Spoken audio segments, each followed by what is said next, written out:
Hey guys, and welcome back to another episode of Federico Talks Watches. Now today I want to talk about what I think is the ultimate luxurious brand, not counting some of the smaller independents which do great work, but out of the larger watchmakers, who do I think makes the best watch?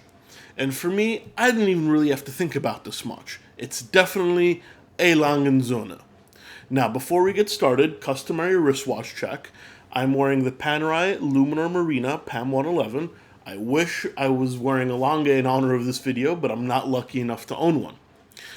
But Lange, a brand that I've had quite a bit of experience with, and a brand that isn't part of the Holy Trinity. Now, let's learn a little bit more about Lange. It was created in 1845 by Ferdinand Lange and was one of the three original Flieger manufacturers for the Luftwaffe, along with Stover, Lange, and Wempe. Now, it's a German brand from the Glashutte region, and they make roughly about 3,500 pieces a year, and they're currently owned by the Richemont Group.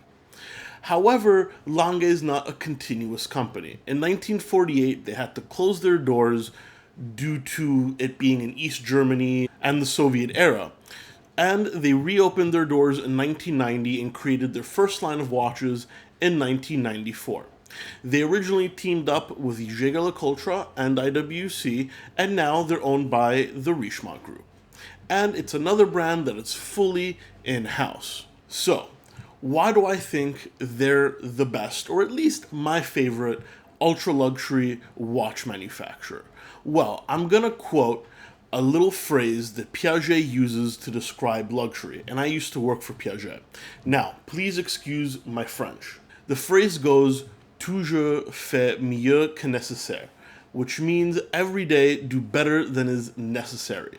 And to me, that is a hell of a definition of luxury, and it applies to Lange wonderfully. They go a step above and beyond almost everybody else in the watch industry.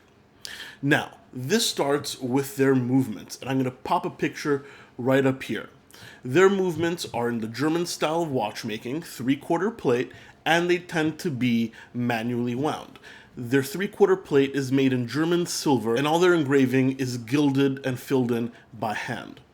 Now, if you look at the ultra magnification, they don't leave anything undecorated. Even the insides of the teeth of every gear is hand chamfered. Everything is decorated, chamfered, and engraved by hand.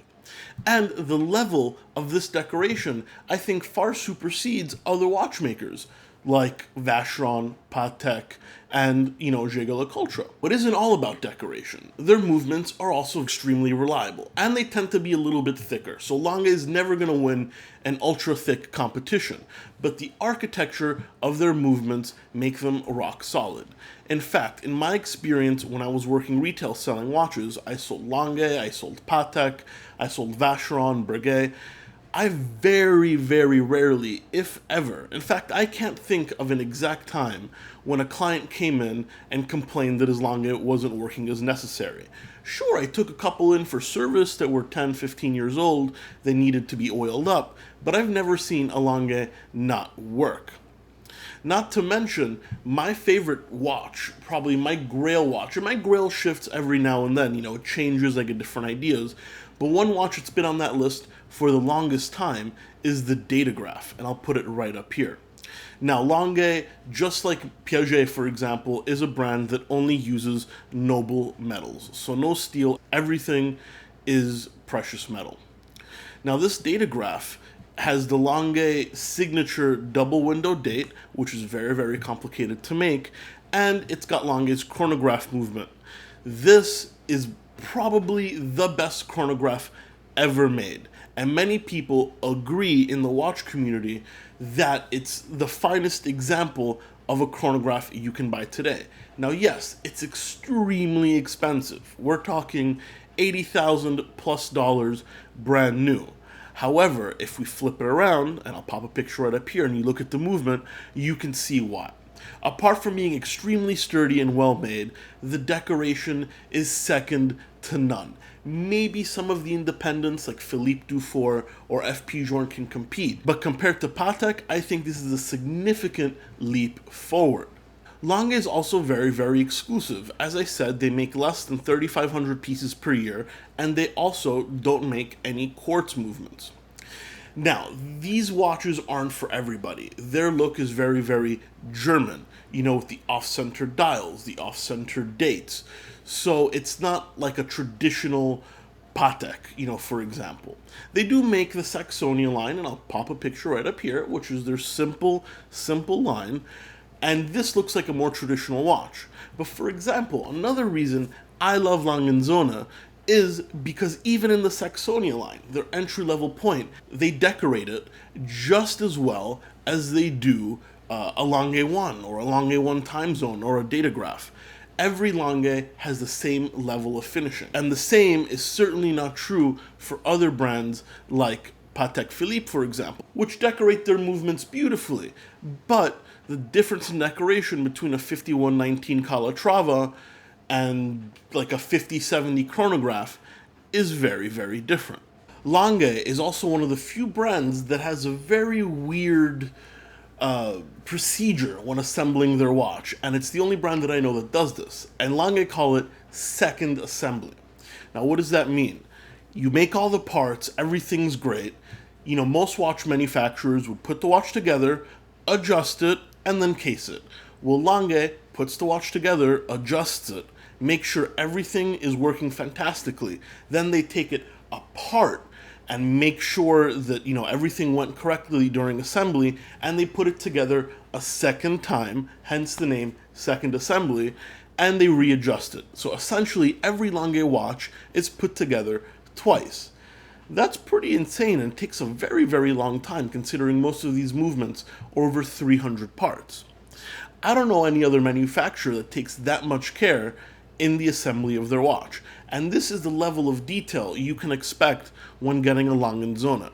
I think this epitomizes the definition of luxury, doing something that is not particularly necessary, but going above and beyond just to offer that extra little bit of service. That to me was particularly impressive. They didn't have to, and man hours, especially in Germany, aren't inexpensive. So I think it's a very, very nice touch that they go, out of their way with that little extra step that, at least to my knowledge, no one else in the watch industry does. That's particular to a Lange Söhne.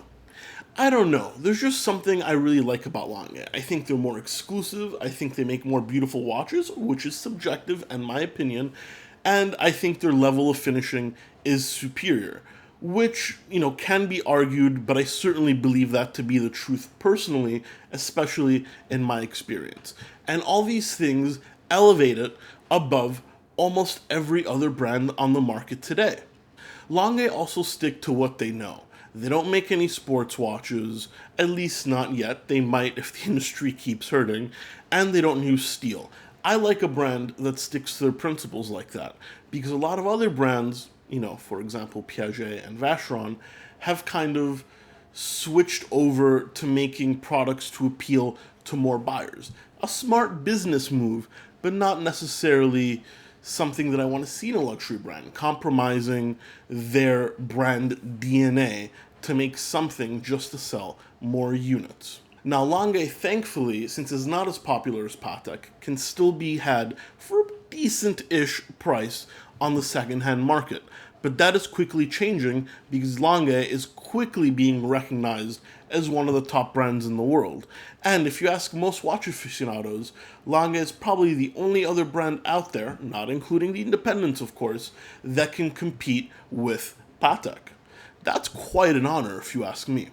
Anyway guys, what do you think of Lange Söhne? Leave a comment in the comment section below. And I recommend all you guys find your closest Lange AD and go try one on. I think you'll be really, really happily surprised. Once again, thank you so much for sticking around for another episode of Federico Talks Watches. Please don't forget to subscribe and like this video. And, of course, take a look at my Instagram account, which is called Federico Talks Watches, link in the description below, so you can get more watch content even on the days when I don't upload. Thank you so much, and I'll catch you guys in the next one. Take care.